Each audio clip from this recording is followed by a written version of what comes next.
can I use alcohol-soaked Q-tips to manually clean off mealybugs instead of using systemic insecticides?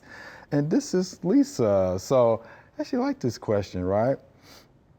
She doesn't want to use the systemic insecticides. I mean, could you understand that? Mm-hmm. Yeah, I could definitely understand that. But she wants to use the alcohol-soaked Q-tips. She can actually do that.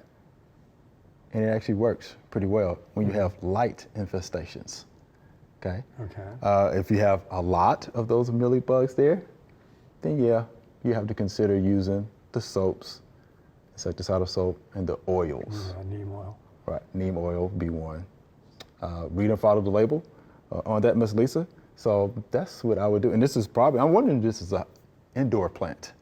So you have any thoughts about, using? When I read the question, I wondered if it was an indoor plant. Yeah, I wonder if indoor.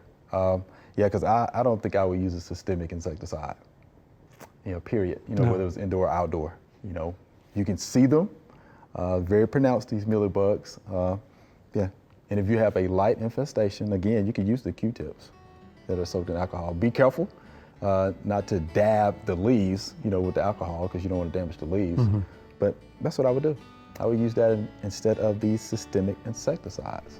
Thanks for watching. If you liked it, subscribe. We have hundreds of family plot videos for you to view.